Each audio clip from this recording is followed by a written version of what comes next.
대표 최혜정입니다. 안녕하세요. 제가 오늘부터 유튜브를 새롭게 시작하게 되었습니다. 그동안은 경제TV에서 자주 배웠었는데요.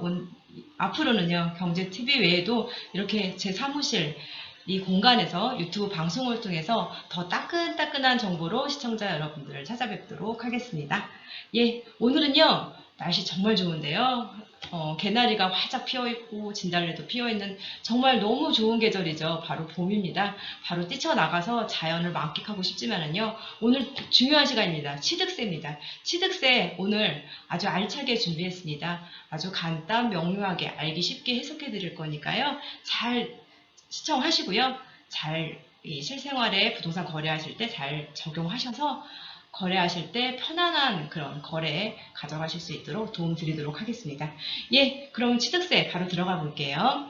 일단 취득세는요, 부동산 거래할 때 가장 기본이 되는 세금입니다. 우리나라 현행 조세 체계도를 먼저 들어가 볼게요.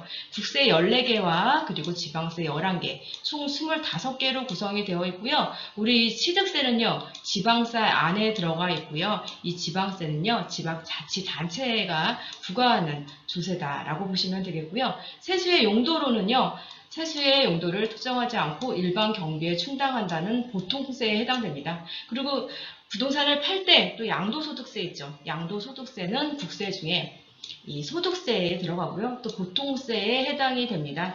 그리고 국세로서 국가가 부과하는 조세다라고 보시면 되는데요. 이 국세 양도소득세에 대해서는요. 다음 시간에 1주택 비과세 부분, 1세대 1주택 비과세 부분에서 또 제가 설명을 자세하게 드리도록 하겠습니다. 예, 부동산 세법 들어가 볼게요. 부동산 취득세 세율. 기본 표준 세율은 4%입니다. 4%인데요. 지금 적용은 2013년 8월 28일자에 이때부터 해서 기준으로 지금 세율을 매겨서 세금을 걷어들이고 있는데요.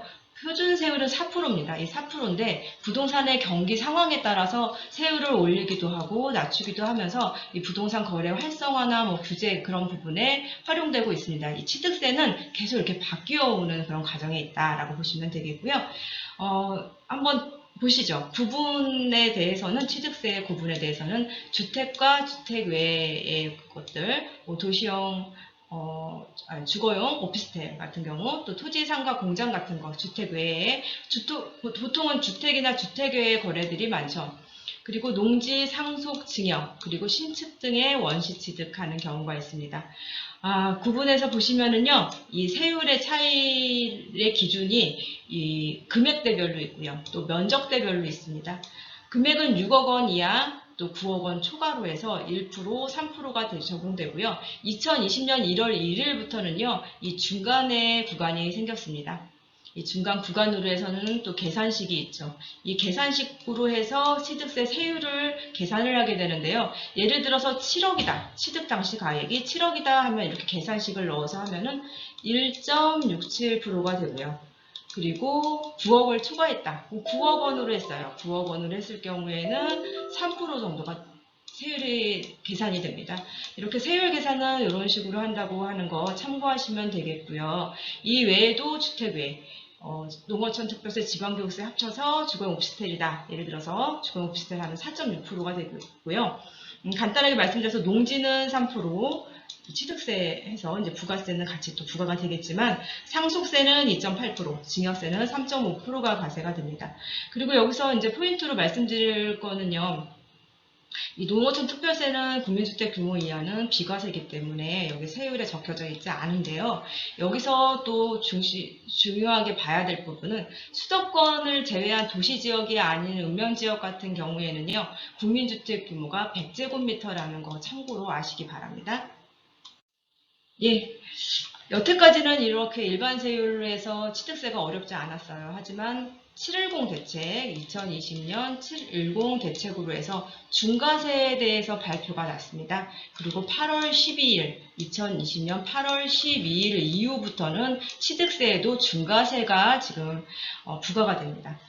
간단히 말씀드려 볼게요. 표 보시면은요, 다주택자 및 법인의 취득세, 개인이 있고요, 법인이 있어요.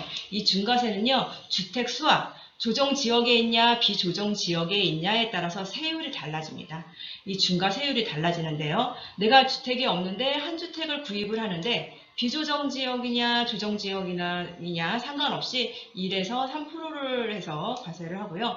내가 한 주택에 있는데 또 한 주택을 구입을 하려고 해요. 비조정 지역에 그런데 그 매물이 있어요. 그러면 1에서 3%고요. 조정 지역이다. 바로 중과세네요. 8%입니다. 그리고 주거 이전의 자유가 우리한테는 있는 거죠. 일시적 2주택, 우리에게 일시적 2주택의 혜택이 있습니다. 이럴 경우에 조정 지역이라도 1에서 3%대의 세율을 과세를 하고요. 또 3주택입니다. 두 채가 있는데 한 채를 더 사려고 해요. 비조정 지역은 8%, 조정 지역은 12%의 높은 세율을 중과를 하고요. 또 네 번째 주택부터는요. 비조정 지역이나 조정 지역이나 똑같이 12%의 높은 중과세율을 적용을 하게 됩니다. 법인도 높아요. 법인도 12%대를 적용을 합니다. 이 조정지역, 도대체 조정지역이 어디고 투기지역이 어딘지 정말 헷갈립니다. 조정지역에 대해서 표로 정리를 해놨는데요. 거의 모든 지역이 조정지역이라고 보면 됩니다. 예전엔 또 뭐 투기지역이라는 것도 있지만 지금 같은 경우 이렇게 규제를 할 때 거의 조정지역으로 다루고 있기 때문에 투기지역에 대한 거는 조만간 없어질 것 같습니다. 이런 세금 부분에 중과가 있었지만 우리에게 또 한숨 돌리게 할 수 있는 감면이나 면제에 대한 세금의 혜택도 있습니다. 생애 첫 주택 구매 시 취득세가 감면되는 부분이 있는데요. 2020년 7월 10일 날 발표가 되었어요. 그리고 12일 날 시행을 했습니다.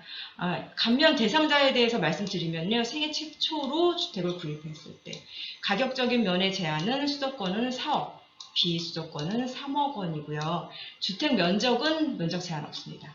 감면율은 1억 5천 이하면은 100% 감면인데요. 그 외에 그 이상은 50% 감면이고요. 또 소득 기준에 따른 소득 금액의 세대 총 합산이 있습니다. 이 부분은 급여, 상여 등의 일체 모든 전체 소득을 얘기하는데요. 7천만 원 이하여야 됩니다. 하지만 이렇게 좋은 세제 혜택, 올 12월 31일이면 종료가 됩니다.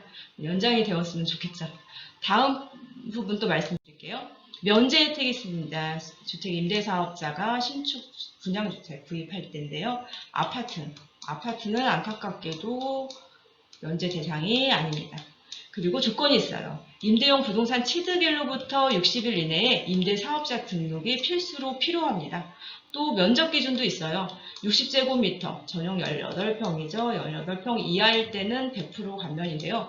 하지만 취득세가 200만원 이상으로 높게 나온다면 85%만 감면을 하고 약 한 15% 정도의 비용 정도는 납부를 해야 된다는 겁니다. 이상 취득세에 대해서 오늘 말씀드렸습니다. 7월 10일 날 발표를 했죠. 2020년 7월 10일 날 취득세의 중과에 대해서 발표를 했고요. 그리고 8월 12일, 같은 해 8월 12일 날은 시행을 했습니다. 이 시행을 했는데요. 그 전까지 1주택부터 3주택은 1에서 3%였고요. 4주택 같은 경우에는 4%였어요. 그런데 파리 대책을 시행하는 그 날부터 시행을 했는데 이 중과에 대한 부분 말이죠. 이 중과에 대한 부분은 주택수에 따라서 비조정이냐 조정지역에 따라서 이 세율이 중과가 됩니다.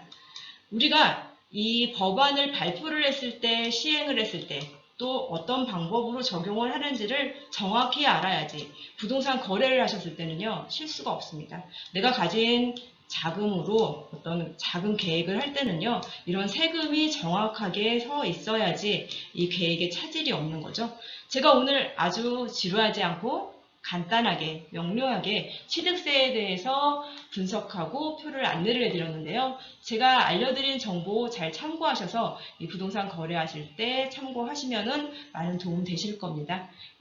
오늘 방송 마무리하고요. 다음 이 시간에는 1세대 1주택의 비과세 혜택에 대해서 비과세 조건에 대해서 또 말씀드려 보겠습니다. 시청해주셔서 감사합니다. 좋은 하루 되세요.